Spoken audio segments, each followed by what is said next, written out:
Sofyan Amrabat's performances in the last two games have left the Manchester United faithful divided. Should he go or should Ineos keep him? Welcome to the United Road Sport. My name is Webb, and this is a special focus on the most trending player right now. If you go on X and all social media platforms, Amrabat is the most trending footballer, of course, together with the mighty Amad Diallo. But the debate is on Amrabat. Well, he spoke after that beautiful performance for Manchester United. I gave him in my player ratings 6.5, but honestly, it can even be higher than that. I thought he put in a good shift. What Amrabat brought to Manchester United, both against Arsenal and against Newcastle, was the balance that has always been lacking in this team.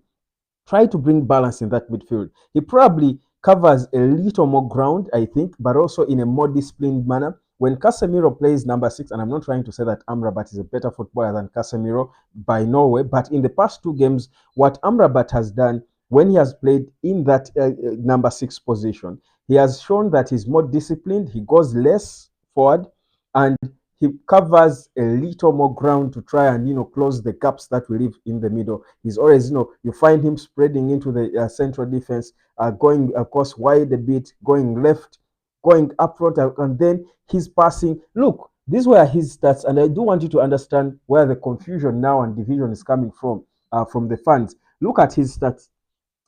By numbers against Newcastle, he had 100% 100% final third pass accuracy, 93% accuracy, pass accuracy, 40% passes completed, rather 40 passes completed, three clearances, two long passes completed, one tackle won. If you recall, that one was a savior. We were almost going down. We were conceding that one, and then one key pass. So you can see how important he was at Manchester. And there is something about Amrabat's game that I noticed long ago, even before he was starting games. It was his ability to play long passes. He can play long passes from deep. I think he has proved that he can do that before. Even when he was playing left back in his early games at United, he can play long passes. But in 5 or 4 months, he has started only 2 games and played 90 minutes. Even by his own admission, he feels happy that the opportunity came for him to play and start games, but he says it probably came a little bit too late. But they say better late than never. Right now, we know that we needed that. We needed that balance in the midfield for Manchester United. That's something that had lacked in this team for quite some time. Now, if Amrabat is coming out right now and giving it, does Manchester United then think about triggering that clause in his contract in the contract United has with Fiorentina to buy him on a permanent for about 25 million euros? Remember, we paid about 10 million euros for him to come on loan for just 1 year, and he has played only 20 games, starting a few of those. I think the last, like I said, he has started only 2 in the past 5 months. So, do we then, based on these two starting performances that have been rare for him, to decide and say, okay, you know what, let us trigger that permanent move and keep him? And of course, keeping Amrabat would not be perhaps entirely as the out and out number 6. Now, then we move on with. I think he would be more of a squad player. I still don't think personally, this is my honest opinion. I don't think Amrabat is a world class player. I don't think he's world class. I don't think he's at the level to be the first priority, the starting number 6 for Manchester United. And the reality is there are not so many, but he's not at the level of Declan Rice. He's not at that level. I don't think he's there. I think he has got parts of his game that are still struggling. Even in that same game where he played extremely well, you saw that he had moments where things were not okay. And when they're not okay, they look definitely ugly for him. He has given away a couple of balls at times, and you're thinking, what is this? At times, he has looked a little unfit or a little too heavy and stuff like that. He has made the wrong decisions at times. He got away, for example, with could have given away penalty.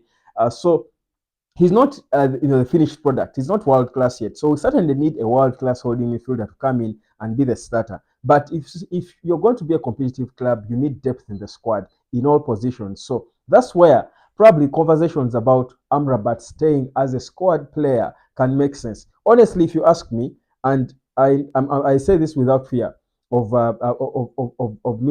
contradicting myself, whereas I don't think Amrabat is at the man is good enough to be a top priority Manchester United player, I would prefer keeping Amrabat over Scott McTominay.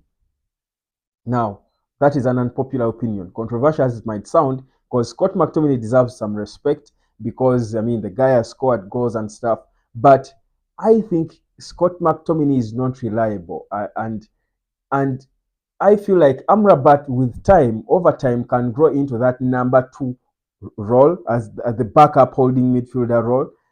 Scott McTominay has confused us all throughout the season. He has scored important goals. He has shown he has got the heart of the club. But is he the player you would rely on? And if yes, where? In what position? I would ask you, what is Scott McTominay's best position? And up to now, we would be confused about that. But we know that Amrabat, on a good day, is an important number six. He can come in if our first choice number six, who is going to come in to replace Casemiro, is not fit. Amrabat can play able deputy, the able number two. And he's the player who will be calm with it, who will be cool and understand that he's not the first priority, but we've signed an 80 million pounds or so Joao Neves, who is going to be starting ahead of him, but he can be part of the rotation because he's 27, a little more experienced, and he has been around. If you are keeping Eric Ten Hag, probably you don't want to bring in only new players. You want to keep around some players who have shown the heart and attitude. I think there's one thing we've seen about Amrabat is that at least even at his lowest, he has shown the heart for the club at some point. So maybe that can again be a reason for us to cling on him. But again, like I said, it's probably a little too late because I'm certain by now, and I think I reported it here before, I think I'm certain, we're all certain by now, Ineos have already made a decision on the future of Amrabat. But based on those past two performances, who knows? FA Cup final, the last game certainly he should be starting. In the FA Cup final, he should be playing in that midfield with Casemiro because we need to with Man City, we need to be more compact. We need to be more solid. I think Man United midfield should have Amrabat, Kobe, Bruno Fernandes, and Casemiro. Sacrifice and Garnacho, who is not doing well lately. Let Ahmad play up top with Højlund in the FA Cup against Man City. That for me is what would try to contain, because the issue with Man City is in the middle. We need to be compact in the middle. Now you play. So if Lisandro Martinez is fit with Johnny Evans, let them play centre back, the two of them. Let Casemiro, let Amrabat be number 6. Casemiro and Kobe are the two number 8s. Bruno on top as the 10. Then have Amad Diallo and Højlund, the striker up top, as probably in a sort of a 4-4-2 diamond or a 4-4-1-1 or something like that.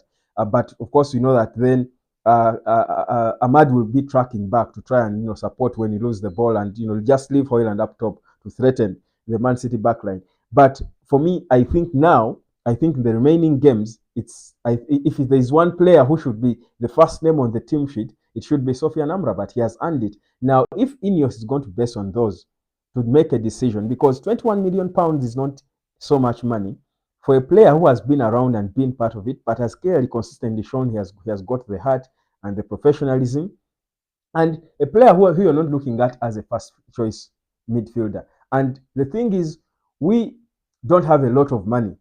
Bear that in mind. We do not have a lot of money to spend around. And like they say, better the devil you know than the angel you don't. So you would rather keep Amrabat as your backup. Casemiro is aging, good as he is. If you were willing to take a pay cut, Casemiro should be staying at United, by the way, if you ask me. If you are willing to take a pay cut, certainly he won't take a pay cut when there are clubs that will be willing to give him money that he perhaps never dreamed he would earn at that age. He's being dropped by Brazil, so certainly he doesn't have a lot of time in Europe. So the smart thing for Casemiro to do now is go to Saudi and make some more money for himself before he goes to Brazil and retires. But we need a proper Joao Neves, who is, by the way, considered the first priority for Ineos, come in as the expensive signing for about 80 million or thereabout. Let him come as the starting number 6. Grows, he's only 19, grows into the role with Kobe. That's for the future. Amrabat at 27, more experienced. He has been around into the role of the club. Be an able backup because he's a trusted gun by Eric Ten Hag. He's beginning to see what he can do in the desperate moments. As you know, they always say desperate moments call for desperate measures. And at times during the desperate times is when you realize how important certain people are. So for me, I think my verdict on Amrabat, Yes, it's a little bit late, but I mean, we need to judge people. In golf, they say in golf you're judged by, based on your last shot. I think we need to judge him based on his last performances, because the last performances are proving, and these are against big teams, by the way, are proving why Eric Ten Hag insisted on us bringing him. Perhaps before it wasn't good for him. He came with an injury, and it takes time for a new player and to adjust and acclimatize. And you see, when you have such few good games, you build your confidence. If he plays well in the last game of the season over the weekend, plays well in the FA Cup, trust you me, Ineos should change their mind about his future, trigger his stay, because they don't have so much money to come and constitute a squad that has got depth in it. And that's exactly what Eric Ten Hag will need if he's going to stay. Even if it's not Eric Ten Hag staying, whichever manager who will come at Manchester United will need depth in his squad. And to be honest, Sofyan Amrabat can be a part of the depth if he can stay fit and keep playing the way we've seen him play in the last two games. Just keep getting better. He's not 100%, but you can see his progress in his game. Honestly, perhaps it wouldn't be the worst idea to keep him. My name is Webb. This is the United Sport. Slide into the comment section and let me know whether we should pay Fiorentina the 25 million euros to get Amrabat on a permanent.